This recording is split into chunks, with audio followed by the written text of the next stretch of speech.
birds in the trees doesn't mean anything. I'm so low that I don't know it's spring. I heard a bluebird singing one day. He brought a message of happy news. A one, a two, and Frederick.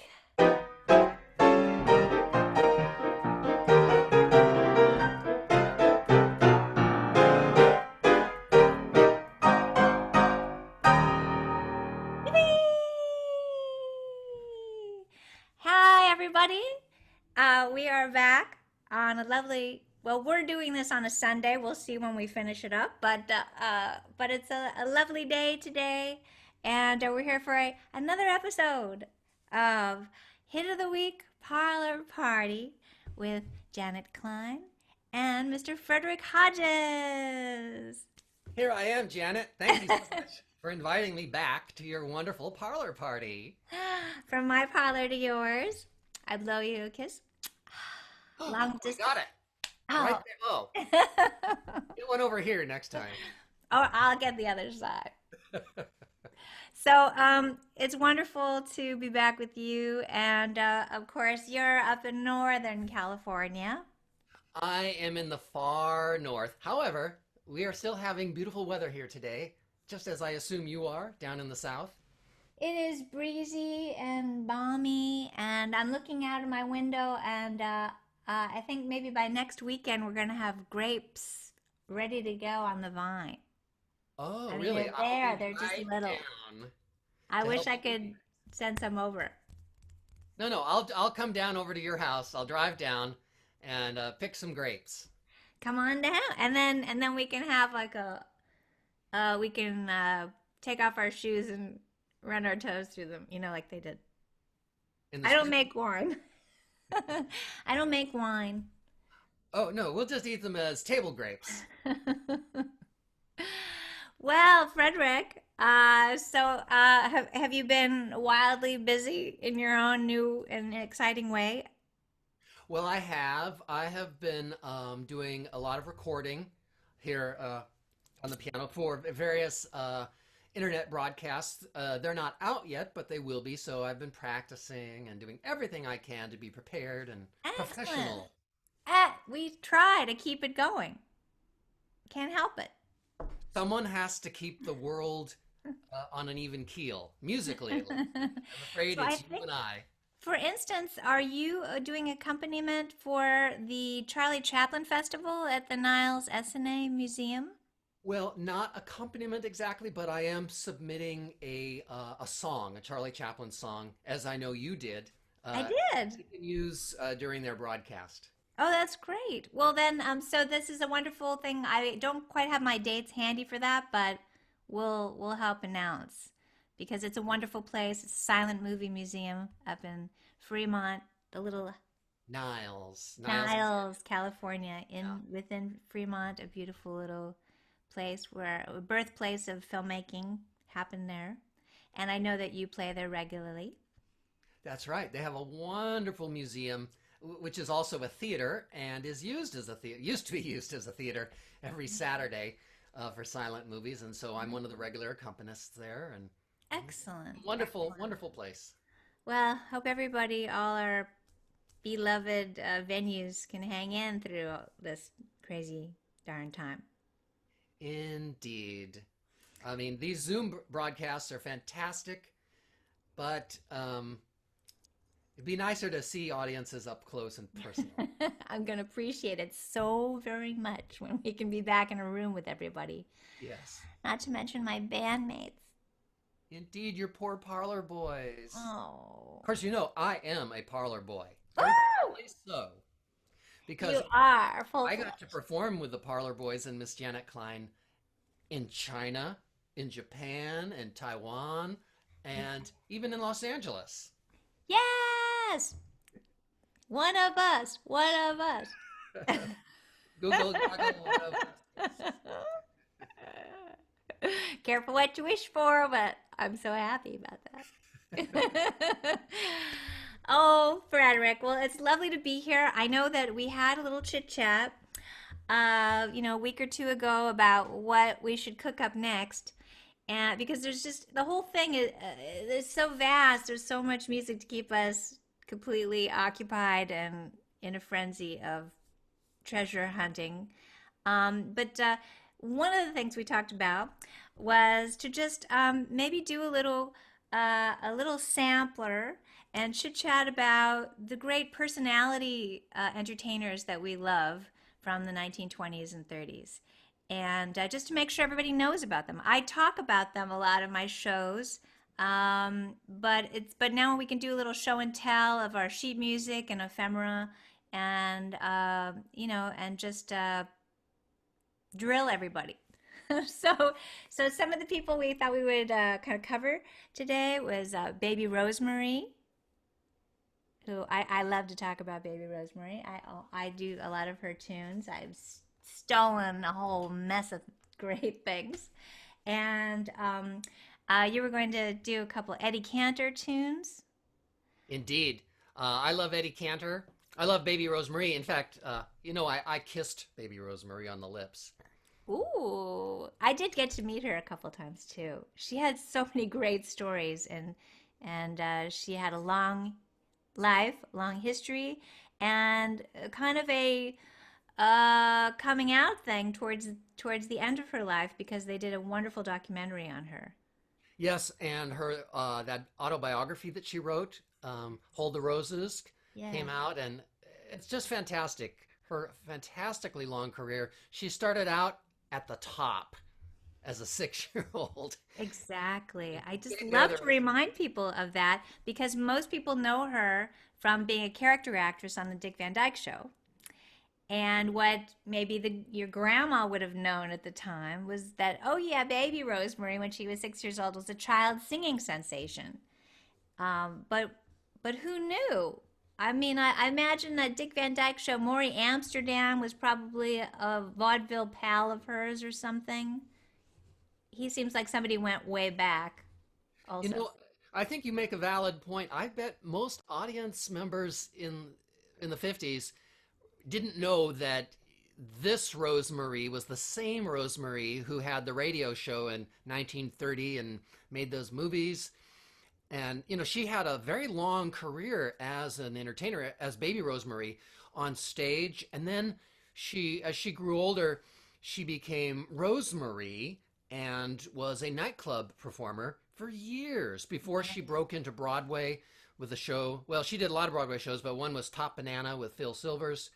And then finally, her television career, she had, I guess, many different stages of her career. And it was easy for the audiences to think, well, this must be a different person, because how could it be someone with that much talent in so many different departments? But it was Absolutely. the same wonderful woman. And also, for she was really there at some major turning points because one of my favorite things that she did in the earliest days was those Vitaphone film shorts, which was the birth of the very first film synchronized with soundtracks.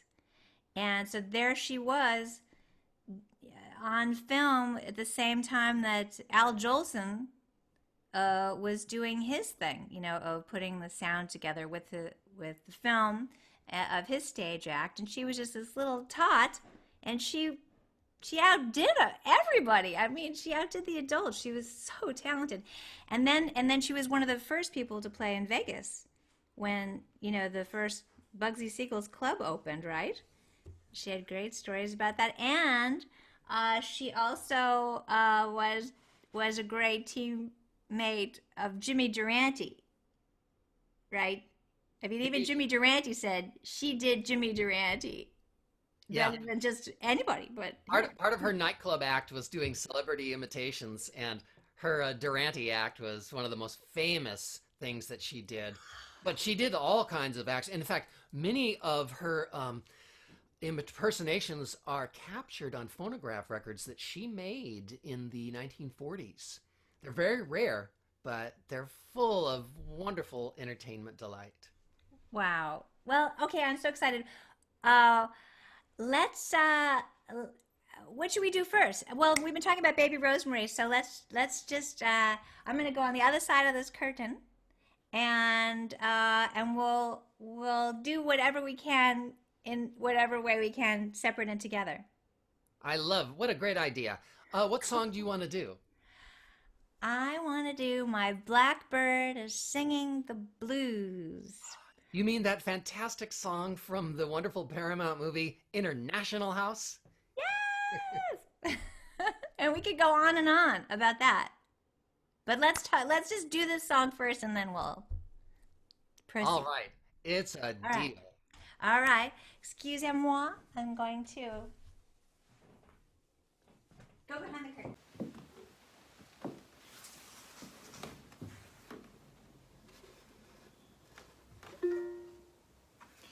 Oh, June is here and skies are clear and bright. Not for me, for I don't see the light. To me, the music of the birds in the trees doesn't mean anything.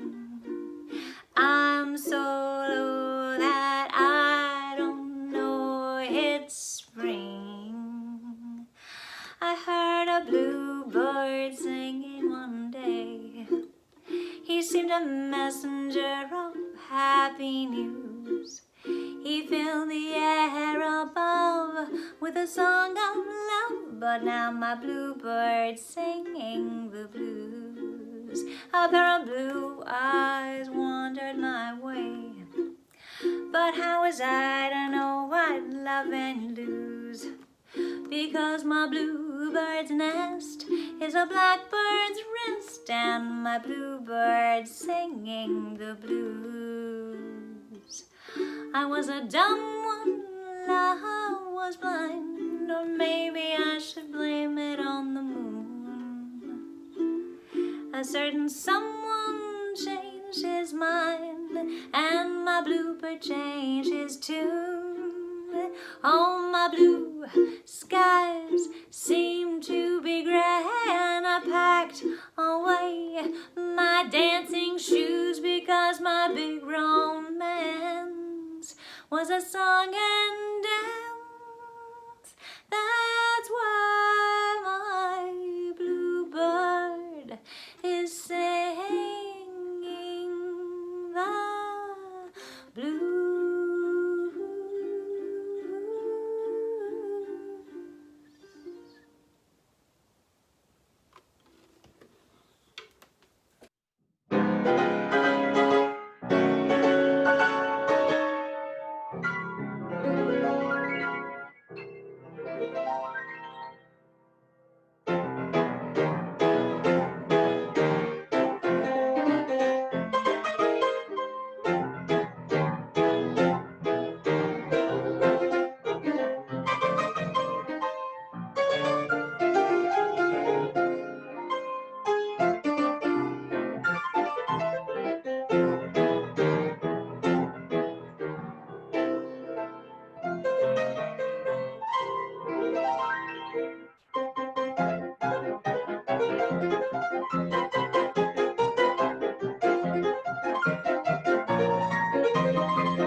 Almost a duet.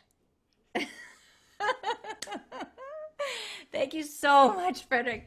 As they said at the end of this number, when baby Rosemary is standing on one of two grand pianos accompanying her, somebody yells out in the scene, and I think it must have been extemporaneous. Just someone yells out, "Splendid!" I think that's what happens when you do that. Thank you so, so much. Say, That was can fun. I show you something? You betcha.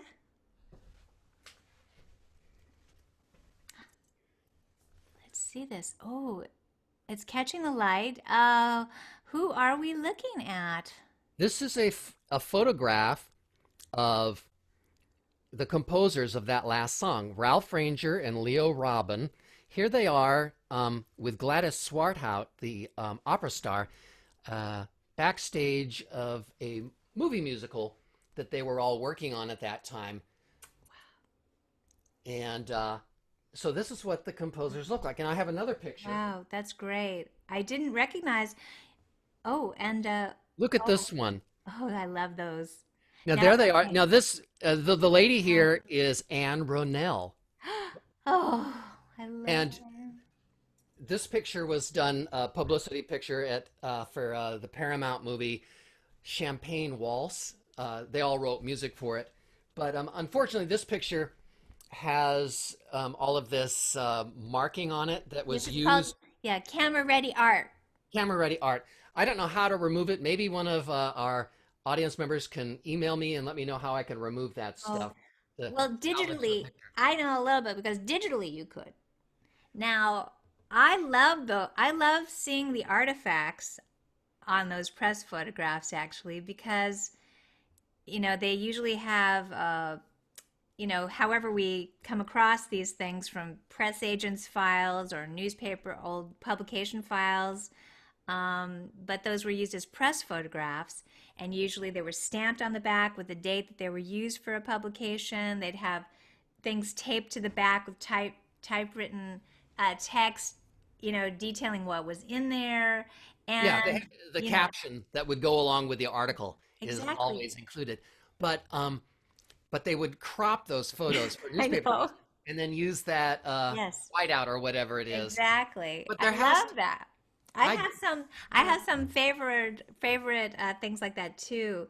Next time I'll show in a Bell Baker I have, and because they used to make really pretty hand drawn what they call key lines to make a vignette shape or whatever to clean it up and kind of make it nice for the layout of the publication. And so you're seeing the history of graphic design right there. oh, I never No, thought it about it isn't. in those terms, but It is an that's artifact. It's something that happened for many years. That was just the way they did their business. And sometimes they use blue pencil that wouldn't photograph.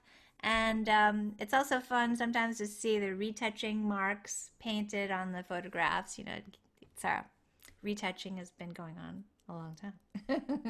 indeed. So anyway, well, thank you so much for sharing those. I know that when we were traveling and I was quizzing you about all this incidental movie music that has been haunting me from many movies, and it turned out that quite a number of the things that I was wondering about were written by Ralph Ranger.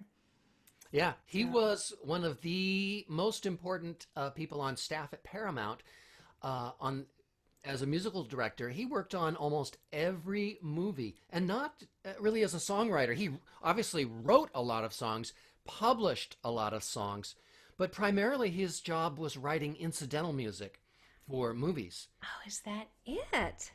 Yeah, he was Wow. very, very, very talented composer and pianist. Wow. Yeah, because most of the things that I was quizzing you about were things where there was music where people were talking over it, or they only did a snippet of it, or there's an unidentified nightclub singer in a scene doing something. And as it turned out, you just happen to know like who everybody was, what the song was. You had the sheet music, and wow, I was in Well, heaven. How did Ken, you? I'm glad you're impressed, but doesn't everybody know that stuff? I mean, it's Oh, common knowledge. oh, sure, sure. In certain circles. Yes. I guess we move in very rarefied circles of people who know a lot of weirdo facts about movies from the 20s and 30s. Well, part of the purpose of today is to make sure that people know about Baby Rosemary, Eddie Cantor. There are many people that are adults now who don't know so many of the all-time great entertainers of American culture. I've run into a lot of people who don't know who Fred Astaire is, or W.C. Fields, or the Marx Brothers, or Burns and Allen. Oh no, don't miss this stuff. Now, of course, I admit for me, uh when I get upset about that, like how can this be? How can Humphrey Bogart get lost in the shuffle? This is crazy stuff. And but my husband Robert reminds me, now Janet, what do you know of popular culture of the last 25 years? And I'm like that. I have no idea. I'm just missing most of everything. Well, So I get it. You can't retain everything. well, some things aren't worth knowing about. Well, Um, that's between you and me. well, I'm we not won't, unhappy about it. we don't have to make a list, but let me tell you, it's not that kids today don't have an excuse, um, because obviously there are many demands upon one's time. But the good news is that today, if you want to learn about Baby Rosemarie, you just go on YouTube and you can find everything. You could become an expert on Baby Rosemarie in one day. And that's only possible today. When I was a child, back in the 60s, I'm in that strange sort of twilight generation where it was impossible to see old movies. People who were Right. born in the 40s or grew up in the 50s, they had all those wonderful old movies on television. Well, when I grew up, they were not on television anymore.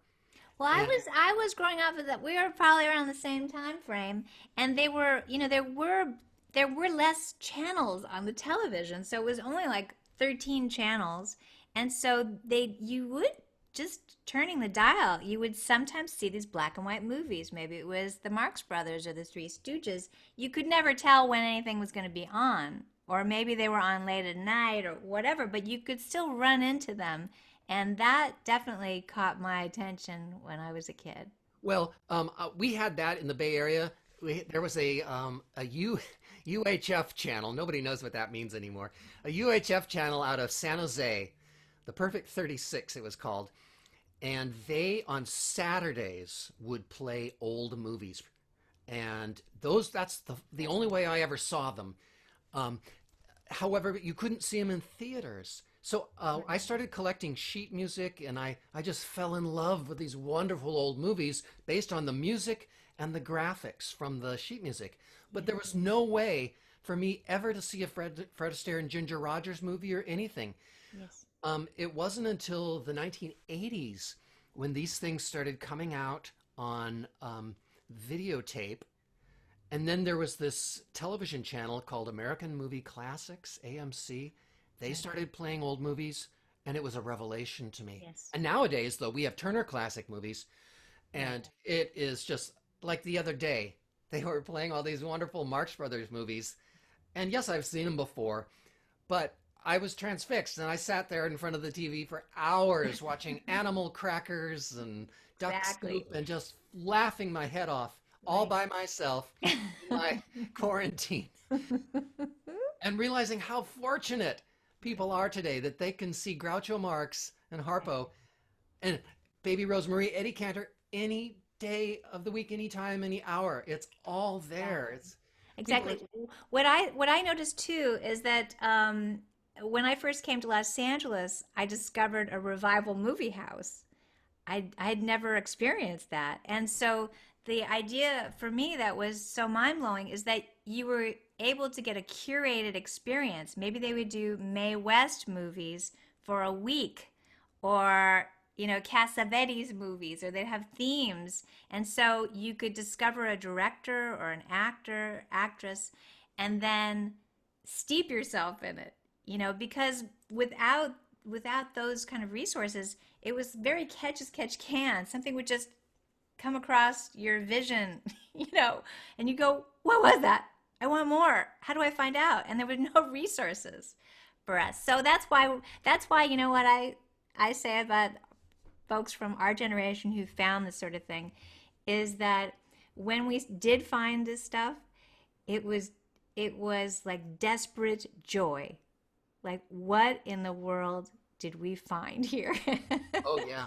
And it wasn't until I was in my 20s that I saw my first Fred Astaire and Ginger Rogers movie. But now that I was in my 20s and could drive and had a car, I was able to go to San Francisco and see these movies in revival houses. Now, I have to clarify, when I was a child, I looked in the newspaper in the movie section and saw that like Chaplin movies were being revived in these art houses. But, as a 12-year-old, there was no way for me to get to those theaters. My parents weren't about to drive me, but I would clip out of the newspapers all of the listings for these films, hoping Oh, someday I would get to see them. wow. But, I love that. That's maybe how you I were. was with the silent movie theater on Fairfax in Los Angeles. Whenever we'd come to LA to visit relatives, I'd see this theater called the Silent Movie, and they had drawings and photographs and everything kind of plastered on the front of the building. And we would drive by that building, and as soon as I came to LA, it was like the first thing I came to visit. And it just is such a reminder for me of how long I've been transfixed by these things as well. So, well, anyway, let's how about one of them there Eddie Cantor tunes? Okay. I would like to do a fantastic song of his called What a Perfect Combination. And this was performed in the wonderful movie with Lyda Roberti called The Kid from Spain. And you can watch the fantastic Busby Berkeley production number that they created for this song on YouTube. Woo! And I recommend that you do it. It may not be, well, it definitely is not politically correct. However, look past the limitations people had in the past, Right. and just look at the talent of Eddie Cantor and his performance, the talent of the Goldwyn girls dancing, the talent of the choreographer, the cameraman, the lighting man, the orchestrator. It's the most, and the orchestra. It's just the greatest assembly of talent. Of course, everything was like that back then, but just enjoy the fantastic talent. Look past the things that we today correctly find inappropriate. Yeah. Anyway, Well, so I'm going to do the yes. song in my own way. Excellent. Wonderful. Here goes. Frederick Hodges.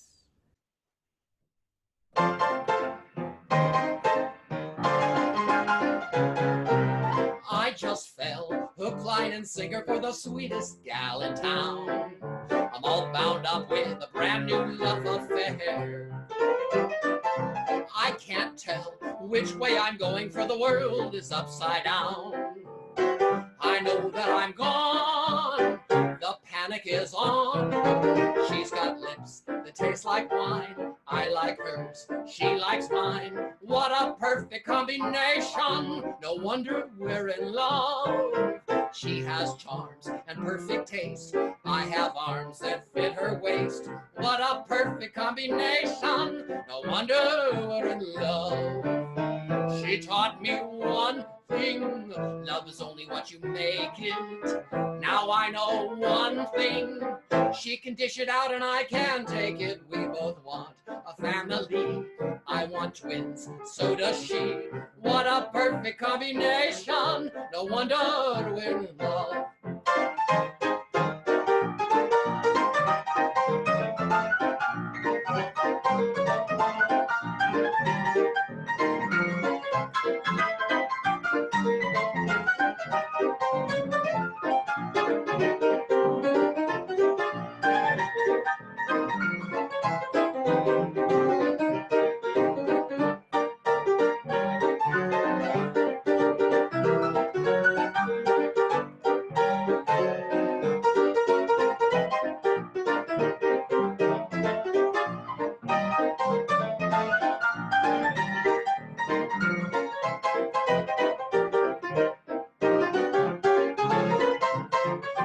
I like bread, she likes jam. I like eggs, she likes ham. What a perfect combination. No wonder we're in love. Can she cook? Can she sew? She can sew and sew and sew. What a perfect combination. No wonder we're in love.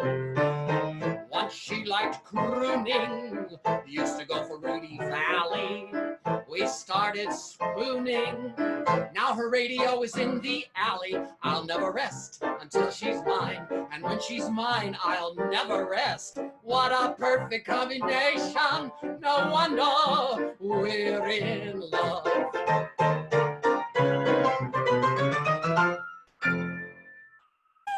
Thank you. Ah, exciting. You have to tell us a little bit about what was there a scene leading into this that we should know about?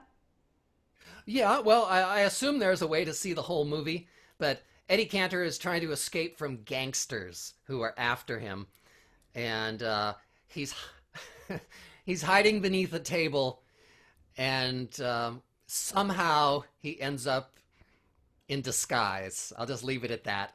And the only way to escape being murdered by the gangsters is to jump on stage and pretend he's part of the floor show. And then of course, the floor show becomes all about him. It happens in all of his movies that. Anyway, I love Wow. Eddie Cantor and grew up when I finally was able to see his movies, just falling in love with this man and his talent. I'd love to know.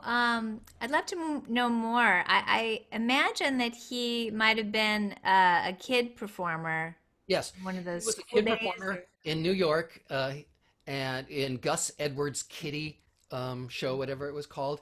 And right. so he was well, he started in the teens as a leading talent there in Gus Edwards' Kitty show, and then in like 1917, I think, he was the star of the Ziegfeld Follies. I mean, this man, again, Hmm. Wow. in many ways, started at the top and stayed there the rest of his career. Amazing. I mean, also, wasn't it? I've seen some film footage of him doing what looked like a very early kind of a vaudeville style act in a tailor shop. You know, there were these routines. Maybe it was something from the Gus Edwards circuit show, but it was sort of the Jewish humor.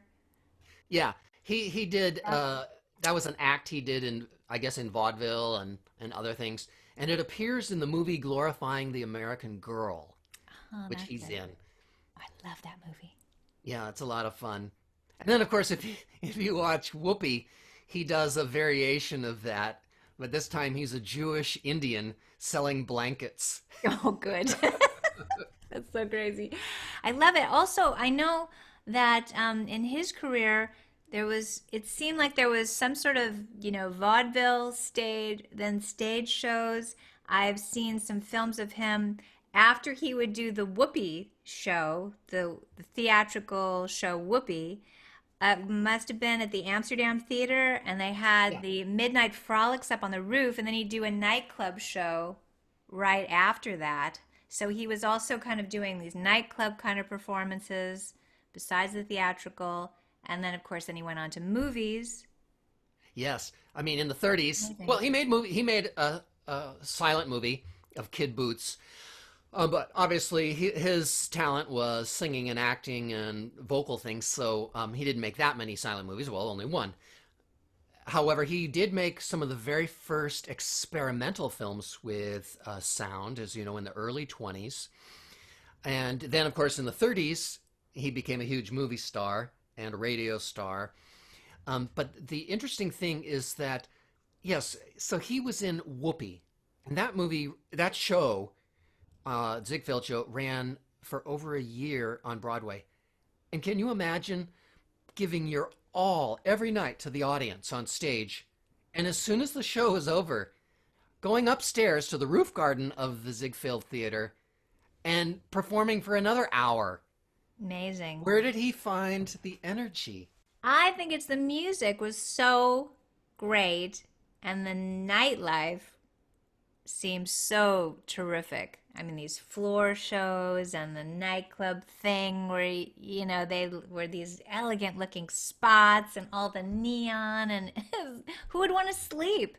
It's, Well, that's true, but what people don't understand these days is that in the 20s, get this, they did not have air conditioning. yeah, So on a hot summer's night, a lot of theaters would just close because there was no point in having a show. It was too hot to perform, too hot for audiences. But it wasn't when it wasn't that hot. The shows after being on stage and getting all sweaty under the hot lights, it must have been a pleasure for Eddie Cantor to go up onto the roof garden and perform out in the open air. And that's how those roof garden theaters originated in the late teens, is because you could then put on a show outside, yeah, and so people would stay cool in the that's night right. air. Yes. Wow. Great detail. Oh, we could go on forever. How about another? Oh, how about we do an Eddie Cantor? Oh no. How about if we do our keynote? Let's do the keynote show and tell, shall we? Let's do it. Okay. There it is. And you can see in the wonderful graphics Eddie Cantor dressed up as a matador and Lyda Roberti serenading him. Fabulous. I have not seen this movie, and I'm such a big fan of Lyda Roberti also. And I see that the music was written by Calmer and Ruby. How great is that? I That's would like to right. do a deep dive on Calmer and Ruby and all their compositions because, well, I do a number of things personally because he did a lot of music for the Marx Brothers that sort of caught my attention. But such clever fellows. Yeah, let's do a whole parlor party about the Calmer and Ruby career because it's really interesting and they're so wonderfully, so clever. Wow. Yes. Okay. Here is one of mine. This is a pretty early looking sheet featuring Eddie Cantor. What would you That's right. say? I didn't look up what year this was, but it looks like very early 20s, maybe Early 20s, teens, yeah. late teens. Um, yeah, Benny Davis. Now, Benny Davis was married to Blossom Seeley, wasn't he? Is that is that correct? I will trust your judgment on that. Nobody's baby. Oh, In fact, you can see some Vitaphone shorts of Benny Davis and Blossom Seeley performing yes. together. Yes, exactly. Exactly. That's what I was thinking of. I always say I thought Benny Davis looked a little bit like Pee Wee Herman when he did his That's a, character. you mean that as a compliment, of course. I like the way. Yes. Very skinny little suit, and I don't know what it was. A certain demeanor. So here we have. Uh, Baby Rosemary. Yay! And that's the sheet from the Gray International House. And of course, with featuring music by Leo Robin and Ralph Ranger. And there she is standing atop one of the pianos. Incredible. So And fabulous. look at the beautiful graphics that the artist created. The musical staff behind her with notes and bluebirds. Exactly. So clever. And it comes out like a beam of light, or maybe, you know, it's song pouring out of her heart. Exactly. Spotlights and all that. All there in the graphics. Too good. And what a use of two colors. Indeed. Can you Two imagine? color inks. Red and blue can do all of that. Exactly. See, anyway, I love it all. Here goes. Here's another. Oh, I was thinking about doing a tune by Annette Hanshaw, but I'm gonna have to save it for another day because we have too much to do. But of course, some of the things about these sheet musics that are so tantalizing are that often they will give you not only the song title. On the back, they usually feature little snippets of additional songs that were popular at the time. They also would have a little inset telling you who popularized the tune, who had singing success with the tune. And then also it might tell you what shows the or movies the music was used in. And so I just wanted to make sure, even if we don't cover it today, Annette Hanshaw was such a big star during this period. She made so many records, and I think that she's one of the people that maybe she doesn't have the name, the staying power somehow, and in jazz history. They hardly ever touch on people like Annette Hanshaw and Ruth Etting, and their vocal interpretation of early Tin Pan Alley and jazz music was really quintessential in the whole spirit of development of vocalizing with popular music Well, it's true that people creatively. like Annette Hanshaw, who she made a lot of phonograph records, as did Ruth Etting, but a lot of her performances were on radio or on vaudeville stage, and those are lost. No way to recover those, no way to rediscover those. Right. So Ruth Etting did make, she was in a number of movies and a number of Vitaphone shorts and other sort of musical shorts, more so than Annette Hanshaw, and so it's easier to rediscover her. But it's just so sad that there's so many performers, great performers, who are lost to history because we cannot view their performances anymore. We're so lucky that so many were captured on film, but not everyone ended up in movies. So Annette Hanshaw, I have seen maybe one or two clips of her on something called Major Bow's Amateur Hour or something. Anyway, she seemed rather shy, and they sort of made a thing out of probably something that came up in the studio maybe once, and they made her do it as a signature closing to all of her songs. And of course, that was, you know what it is. What did she say? That's all? That's all. Probably the first time she did it was just she was so nervous, and they're like, "Okay, that's all." And then it's, "Oh, that's really cute." So, kid, do it every time. Here you go. Indeed. Um, Now this is a tune that I definitely we do together, and we will do it. And if not today's parlor party, we'll do it next time. Indeed. And notice this cover has Blossom Seeley on it. And again, she was a huge star back in the 20s. And thankfully, there are those few Vitaphone shorts that she made so we can see just what sort of performer she was. The picture doesn't really tell you what her personality, her stage personality was like. So I encourage everyone to look her up on YouTube and watch her. You'll just be amazed at this woman. She's That's just powerful. yes. In fact, I don't know. I should double check my facts, but I would think that when I read a biography on Mae West, she referred to Blossom Seeley and seeing her perform on the Barbary Coast. And she did some sort of singing act in quite a bawdy place where she sat astride a stuffed leopard, and the men would throw coins into the leopard's mouth. What if That's they sad. missed? Ouch. Anyway, we'll have to look at the details. Oh, now look at this sheet music cover. This is from a fantastic Eddie Cantor movie. You can't really tell from the sheet music cover that Eddie Cantor is the star, but he is the star of this movie. But it's one of those fantastic World War II all-star films. And that's how it was billed, and thus the title, Thank Your Lucky Stars. All the great Warner Brothers stars have cameos in it. But Eddie Cantor is the actual star of the dramatic action. And this song, They're Either Too Old or Too Young, was performed, believe it or not, by Betty Davis Wow. when she makes her cameo appearance. But I'm going to sing for you the, one of the songs that Eddie Cantor does. And unfortunately, it was not published. So there's no sheet music cover for it. Wow. But if it had been published, it would have had this cover.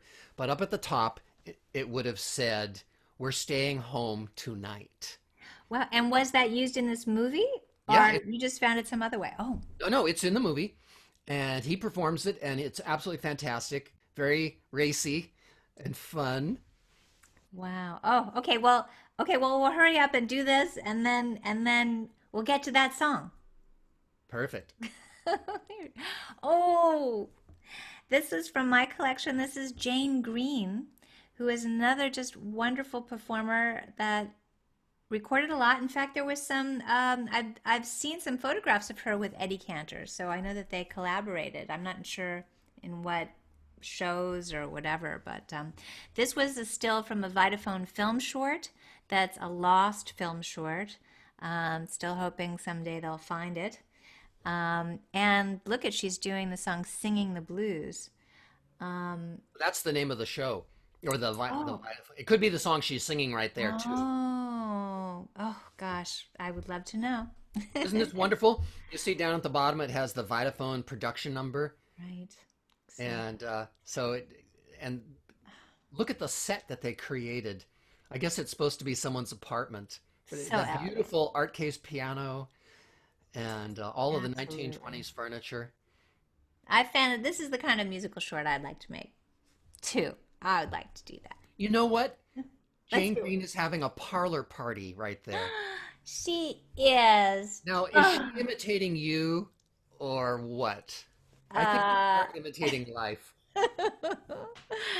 oh man, I'm just trying to jump in, and oh, someone sent me yesterday a film clip of Evelyn Nesbit performing in a nightclub, um, maybe in Cuba or something. It was an interesting band that was backing her up in 1930, and of course she was an early celebrity, scandalous celebrity, very young. And so in 30, I don't know what she was doing, nightclub singing.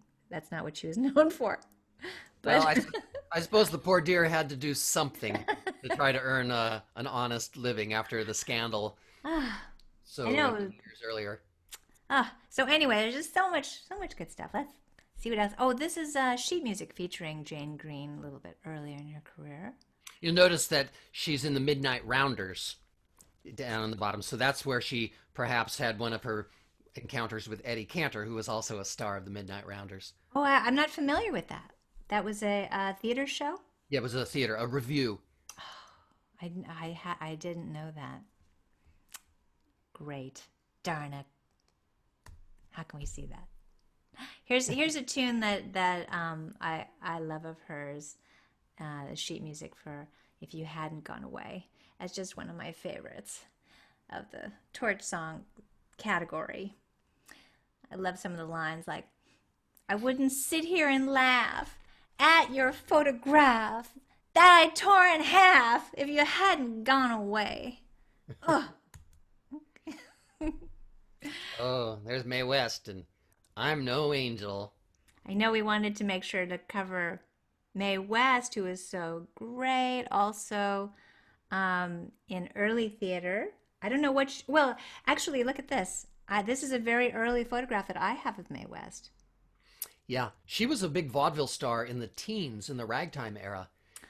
I didn't quite realize it. Of course, she was one of the movie stars that I did discover as a child because on the Perfect 36, that UHF station that played in the Bay Area back in the 60s and 70s, they would play Paramount movies, and so I was able to see her films. But Wow. I was doing some research a number of years ago, and I was going through old issues on microfilm of the trade journal Variety, and I was searching through Variety, and not there was no index, so I had to go through every issue from about 1910 to 19, let's say 14, and I was shocked to find vaudeville reviews of Mae West's show that she would do in vaudeville. And she got great reviews, but she was noted for being rather bawdy. And indeed, the show that she did in 1912, that character that she did then was the same one she did in the movies in the 30s. Wow. Yeah, she, Yes, boy. She found She her stride and hit her mark early on. Woo! So great. Yeah, this must have been taken, this photograph looks somewhere in the teens, right? And, I barely even made the connection that that was her. So, this was from the 30s, some little publicity shot, very elegant. Let's see. Oh, no, I thought maybe I had more, but okay. Oh, this is the song I want to do with you today. Oh, let's do it. I love this song. Whee! Okay, what else have I got? Ruth Edding. We're just gonna have to cover some of these people next time, but Ruth Edding is definitely was just she just covers the era.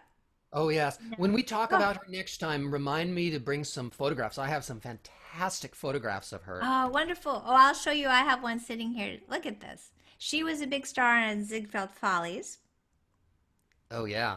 the recording sweetheart. Fabulous photograph so well. Oh, okay, so that's the end of that. Oh, I was just going to show you that I do have right here. I have a nice signed photograph to Mildred. Love and good wishes always from Ruth Edding, 1931, the Ziegfeld Follies. Oh, how beautiful. Do you think it's to Mildred Bailey? I'll never know. Darn it. I'm glad it ended up coming my way somehow. How wonderful. Well, all right. Time for another, that Eddie Cantor tune you talked about. Yes, as I already built it up, but here it is. You know what? This song I think is really appropriate for our times because it's called "We're Staying Home Tonight." And back during World War II, people had to stay home tonight. They weren't under quarantine, but there were other reasons to stay home. First of all, everything was rationed, everything was shut down, and they had blackouts, and there were. So that's what this song is about. And of course, I, and our audience will get all of the the fun references, like to Roosevelt's fireside chat radio show and victory suits and things like that. All So right. Let's all do of it. this, all of it's in the song. So here we go. All right. Mr. Frederick Hodges. Here we go. We're staying home tonight. How appropriate for these days. Thank you for your cordial invitation, Mrs. Jones, but with nightclub life, we're through.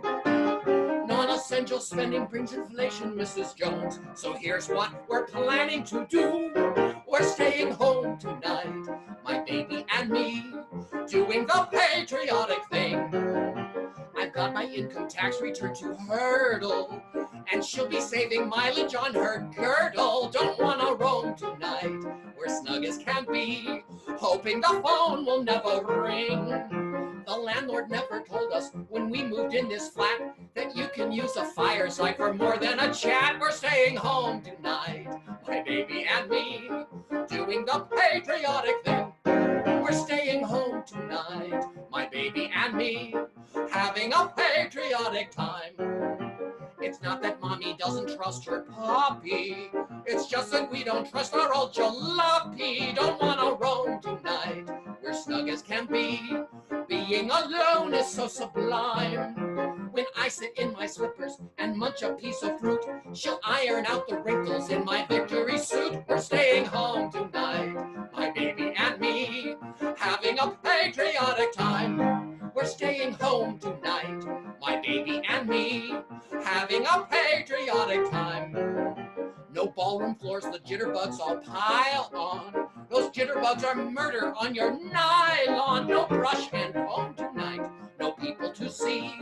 Being alone is so sublime. We bought a big baloney, and though it's hard to take, we'll turn out all the lights and make believe it's a steak. We're staying home tonight, my baby and me, having a patriotic time. We'll play a game of rummy, it's cheaper than the Ritz. The winner wins a kiss, and just in case of a blitz, we're staying home tonight, my baby and me, having a patriotic time.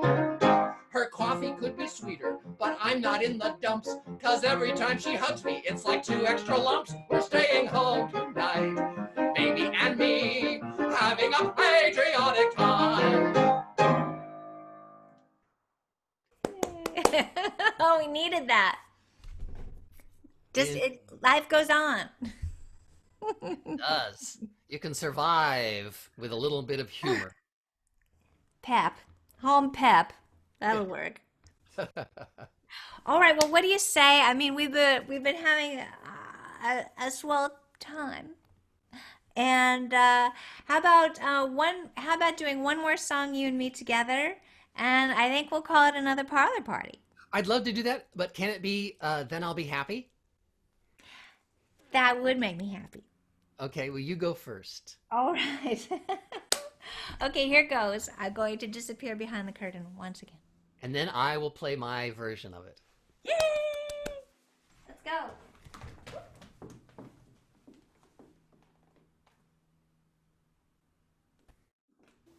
First you bring me joy, then bring me sorrow. You're just here today, then gone tomorrow.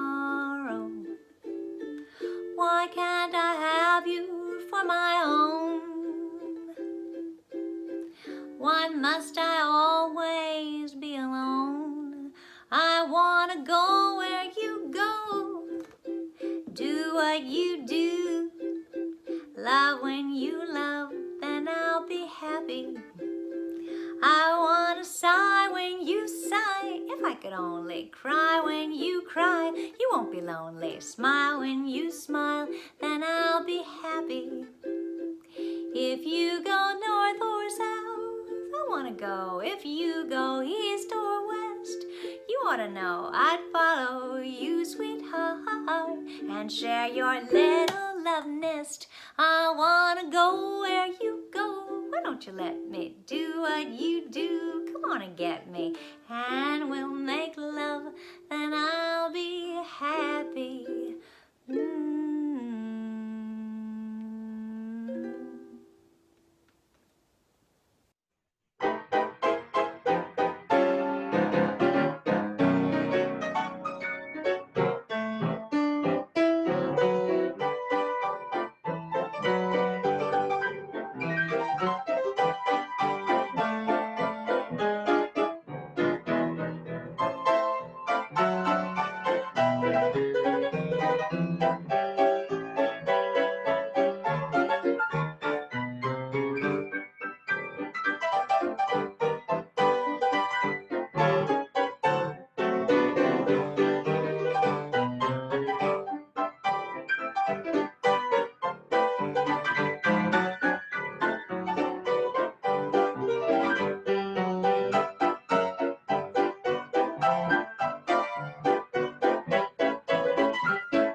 Almost like getting to duet.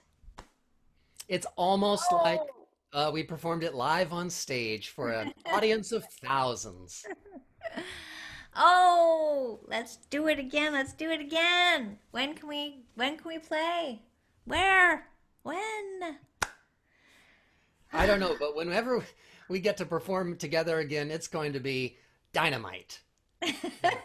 I know all the pent up joy. It's just going to be too much, but I'm ready. I'm ready too. I'm rehearsing, practicing. As soon as the quarantine's lifted and theaters are open again, honey, we're going to paint the town red. Yippee! So I want to thank everybody for being here with us for another episode of Hit of the Week Parlor Party. We're glad to be back, glad to be here in one piece together, doing something nice and being with everybody in whatever way we can. And thank you so, so much, Frederick. And can't wait to see what's next happening with you. Keep us posted on these online concerts, and I'll help spread the word. Well, thank you so much, Janet. It is so much fun being with you on your show and being in your parlor. And I look forward to our next one when we can talk about Ruth Edding and other Yeah. performers and do all kinds of other wonderful songs. Danny Bryce, Belle Baker, Rudy Valley, Ted Lewis. Wow, there's so much more. It's a blast. Thank you so much. Thank you, everybody, for being there with us. And here goes. We'll Thank sign you. off. Goodbye. Goodbye. Bye. Thank you.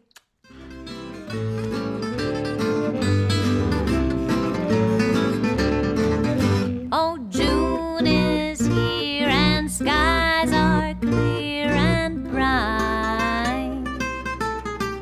Not for me, for I don't see the light. For me, the music of the birds in the trees doesn't mean anything. I'm so low that I don't know it's spring. I heard a bluebird singing one day. He brought a message of happy news. He filled the air above with a song of love. But now my bluebird's singing the blues. A pair of blue ones wandered my way. And how was I to know I'd love and lose? Because my bluebird's nest is a blackbird's rest, and my bluebird's singing the blues. I was a dumb one, love was blind, or maybe I should blame it on the moon.